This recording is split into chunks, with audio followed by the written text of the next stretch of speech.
नमस्कार, मी Mahesh Jain. Icon Steel Build आयकॉनच्या या विशेष मुलाकातीमध्ये आपल्या सर्वांचं पुन्हा एकदा मनापासून स्वागत. तो कई लोगों के सपनों के घर जिन्होंने बनाए हैं, ऐसे होनहार इंजीनियर हमारे मयूर टाक सर हम सबके बीच में यहाँ पर मौजूद है. मयूर सर, तुमचं मनापासून आमच्या या स्टेजवरती खूप खूप स्वागत आहे. थँक्यू. कसं वाटतं इथे येऊन? खूप छान. ओके ओके ओके छान प्लॅटफॉर्म आहे. Okay okay sir. तर मयूर सरांनी 8 वर्षाच्या या काळामध्ये 80 पेक्षा जास्त प्रोजेक्ट्स केलेले आहेत आणि सरांचे सध्या 10 प्रोजेक्ट्स सुरू आहेत. तर सर, आतापर्यंतचा हा प्रवास तुमचा कसा होता हे आपण प्रेक्षकांना सांगायचं प्लीज. नक्कीच. नमस्कार. आतापर्यंत प्रोजेक्टचे झालेत. स्टार्टिंगला तर एक फ्रेशरसाठी खूप हार्ड असतात. सर्वात पहिले मुंबईत स्टडी केली, तिथून एक कंप्लीट झाल्यानंतर आपण एक जॉब एक्सपिरियन्स घेतला 4 ते 5 वर्ष. त्याच्यानंतर इथे नांदेडला स्टार्टिंग केलं. इथे एक स्मॉल स्केल मधून प्रोजेक्ट स्टार्ट झाले. आता चांगल्या प्रकारे कमर्शियल आणि रेसिडेन्शियल प्रोजेक्ट आपण वर्किंग करतोय. वा वा. ज्यात अपार्टमेंट्स, हॉस्पिटल आणि बंगलोजचे प्रोजेक्ट आहेत. क्या बात आहे. कुठे कुठे सर प्रोजेक्ट तुमचे सध्या? आपले ऑल ओव्हर नांदेडमध्ये, जसं नांदेड, पूर्णा रोड, हिंगोली, परभणी, इकडे पण आपले प्रोजेक्ट चालू आहेत. इस्लामपूर. वा वा. ओके. बेस्ट वर्किंग चालू आहे. Okay sir, okay sir. आणि तुमचे सर, तुमचे प्रेरणास्थान कोण आहेत? तुम्हाला आतापर्यंतच्या या कारकिर्दीमध्ये तुम्हाला सपोर्ट कोणी केला, प्रेरणा कोणी कोणी दिली? मला सपोर्ट आमच्या जसं स्टार्टिंगला आम्हाला मामांनी सपोर्ट केलेला आहे. वा वा. त्यांचं नाव सांगा ना प्लीज. आमचे मामा बीस इलेक्ट्रिकल आहेत. Yes yes. त्यांच्या रेफरन्सनच या फील्ड मध्ये आलं समजा. वा वा वा वा. त्यांचे काही प्रोजेक्ट हँडल केले स्टडी कॉलेज टायमिंग मध्ये असताना. क्या बात आहे, क्या बात आहे. म्हणजे त्यांच्या प्रेरणेने तुम्ही इथपर्यंत आलात. क्या बात आहे. तर मयूर सर, मुळात काही प्लॅनिंग करताना 12th नंतर मी मुंबईला गेल्यावर ओके ह्या फील्ड मध्ये यायची मला उत्सुकता आली. हायराईज प्रोजेक्ट तिथले पाहून मला वाटलं की आपण पण ह्या फील्ड मध्ये वर्किंग करावं as a builder. Yes yes. Sir Mayur sir, मी तुम्हाला काही आता बांधकामाशी निगडीत, आपल्या या क्षेत्राशी निगडीत काही प्रश्न विचारणार आहे आणि या प्रश्नांचं उत्तर नक्कीच जे काही लोक आपला इंटरव्ह्यू पाहतील त्यांना त्यांच्या बांधकाम क्षेत्रामध्ये कामी येणार आहेत. तुमचा अनुभव, तुम्ही जी माहिती सांगणार आहात, पुरेपूर माहितीचा पुरेपूर फायदा सर्व लोकांना होणार आहे. तर त्यापैकी पहिला प्रश्न विचारतो. तुम्ही या क्षेत्रातले आहात, तुमचं या क्षेत्रामध्ये मोलाचं योगदान असतं आणि आजकाल कुठलंही कन्स्ट्रक्शन असतं तेव्हा, म्हणजे जेव्हा कन्स्ट्रक्शन असतं त्या ठिकाणी सिव्हिल इंजिनियर येतोच, बरोबर आहे? बरोबर. आणि त्या ठिकाणी बांधकाम करत असताना तुम्ही नवीन नवीन ज्या कल्पना आहेत तुमच्या, किंवा जे काही टेक्नॉलॉजी वाढली आहे आजकाल, तर त्याचा तुम्ही कशा प्रकारे त्याचा वापर करून घेतात बांधकामामध्ये? पहिले तर आपण जेव्हा कॉलेज टाइम मध्ये ड्राफ्टिंग हा प्रश्न ड्राफ्टिंग वरच व्हायचा. Yes yes. Scales, sketch pens वगैरे. Yes yes yes yes yes. आता आपल्याला वेगवेगळ्या प्रकारचे सॉफ्टवेअर्स आलेत, जसं CAD, 3D softwares. Yes yes. ज्यातून वर्किंग साठी इझिली होत आहे. Yes yes yes. बरोबर. Right right. आता प्लॅनिंग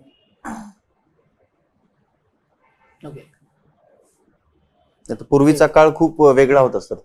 तेव्हा म्हणजे मनुष्यबळ होतं, म्हणजे माणसं सर्व हाताने कामं करायची. आता यंत्रणा खूप पुढे गेली आहे, टेक्नॉलॉजी खूप पुढे गेली आहे, आजकाल सगळी कामं फास्ट होत आहेत. बरोबर. तर त्याबद्दल थोडंसं कंपॅरिझन करून सांगा. पहिल्याचा काळ, आताचा काळ, म्हणजे काय फरक झालाय टेक्नॉलॉजीमुळे, काय काय फरक झाला? कामात वेग वाढला. नक्कीच. Yes yes yes. म्हणजे नंबर ऑफ कमी वेळेत आपण चांगला मोठा प्रोजेक्ट कम्प्लीट करू शकतोय. Yes yes. पहिले पॉसिबल नव्हतं. बरोबर बरोबर. एका प्रोजेक्ट साठी 2 ते 3 वर्ष जायचे, म्हणजे 2-2.5 वर्ष जायचे. तिथे आता 1-1.5 वर्षात आपण कम्प्लीट करू शकतोय. Yes yes yes. बरोबर आहे. लेबर्स, काही इक्विपमेंट्समुळे आता जे लेबर्स पण कमी क्वांटिटी मध्ये आपण वर्किंग, म्हणजे कमी लेबर्स असले तरी आपण काम करू शकतोय. बरोबर बरोबर. Yes yes yes. आणि सर, काही लोक काय करत असतात कन्स्ट्रक्शनच्या ठिकाणी, बांधकाम करत असताना अनस्किल्ड लोकांना घेऊन काम करतात, ज्याला आपण अकुशल कामगार म्हणू, ज्यांना बिलकुल नॉलेज नसतं या क्षेत्रातलं, बरोबर. अशा लोकांना घेऊन काम करतात, पण त्याचा काहीतरी वाईट परिणाम होतो.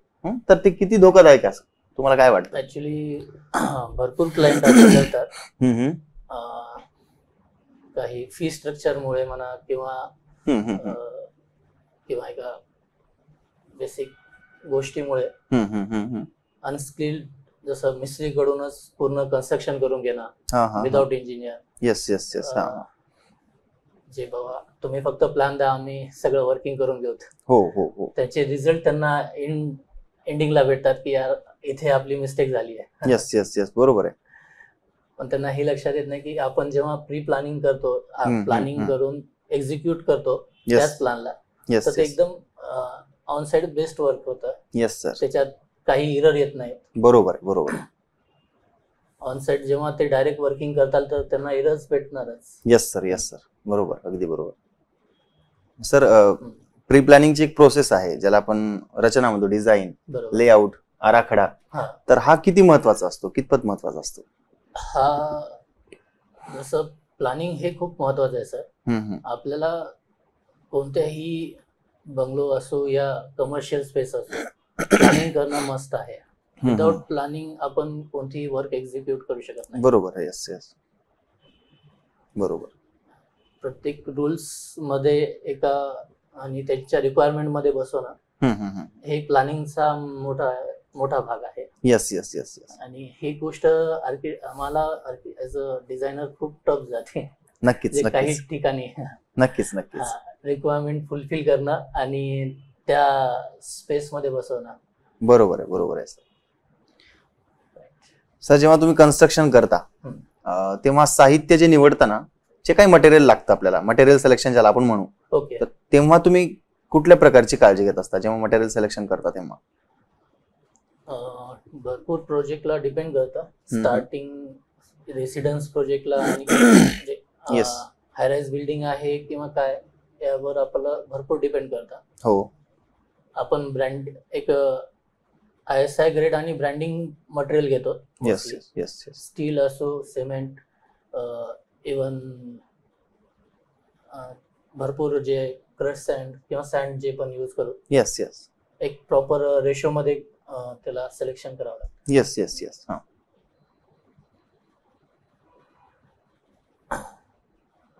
मेन बेस येतो फुटिंगचा सर. जी. जिथे आम्हाला काळजीपूर्वक एक बेसमेंट लेवल पर्यंत आणून काळजी घ्यावी लागते. Yes yes. ज्याच्यात आम्हाला ब्लॅक सॉइल असेल तर प्रोजेक्ट मध्ये फार टफ होतं. हा हा, नक्कीच नक्कीच. ओके. आणि सर, कन्स्ट्रक्शन साठी जेव्हा तुम्ही सळईची निवड करता, स्टीलची, तेव्हा कुठली कुठली गुणवैशिष्ट्ये पाहता त्याच्यामध्ये, म्हणजे सळई कशी असावी बांधकामासाठी? ओके, सिंपल सांगायचं म्हणजे नरम असली पाहिजे आणि डक्टिलिटी आणि स्ट्रेंथ बेस्ट असली असेल, त्याला आपण फर्स्ट प्रेफरन्स देतो.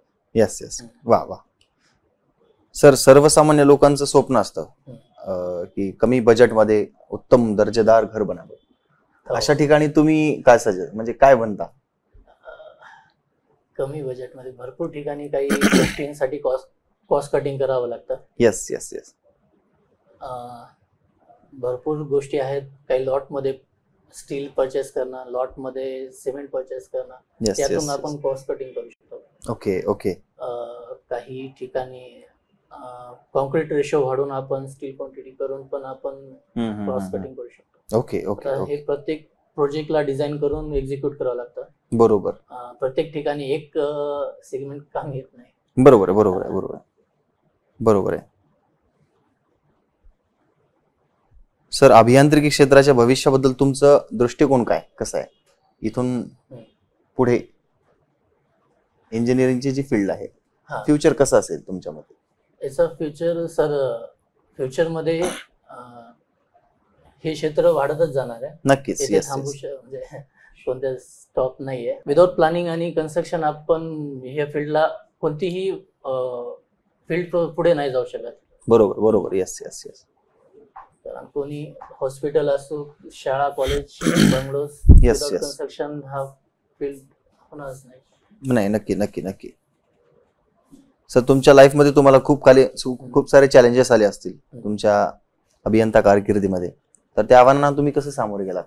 काही वेळेस मला सिनियर्सनी आणि मला माझ्या टीमनी सपोर्ट केला. Okay okay. काही गोष्टी ज्याचा आपल्याला एक्सपिरियन्स नसतो, अशा एक्सपिरियन्स साठी माझे फ्रेंड्सचे सिनियर फ्रेंड्स आहेत त्यांनी सपोर्ट केला. ओके. सर तुमचे बरेच प्रोजेक्ट्स झालेत आणि इथून सुद्धा तुम्ही बरेच प्रोजेक्ट्स करणार आहात. आयकॉन स्टीलचा वापर केलाय का तुम्ही? हो, भरपूर प्रोजेक्ट मध्ये गेलेला आहे. तरी साधारणतः किती? एक 7-8 प्रोजेक्ट तरी वा. एक दोन वर्षामध्ये झालेले आहेत. Okay sir. कशी वाटली गुणवत्ता, कशी वाटली नाही, तुम्हाला? गुणवत्ता चांगली आहे. ओके. आणि सर्व्हिस पण आम्हाला चांगली भेटली. चांगली वाटली. आणि बरेच प्रोजेक्ट मध्ये लॉट मध्ये परचेस केलेले आहे ऍज अ ट्रंकी प्रोजेक्ट साठी. Okay okay okay sir. Sir जे नवीन अभियंते आहेत युवा, त्यांना तुम्ही काय सल्ला द्याल आजच्या या इंटरव्ह्यू मधून? मी त्यांच्यासाठी एवढंच सांगू शकतो की आपली फील्ड ही खूप कंटिन्यू चालणारी आहे. येस आणि येस. याच्यामध्ये खूप काळजीपूर्वक काम करावं लागतं. Yes yes yes.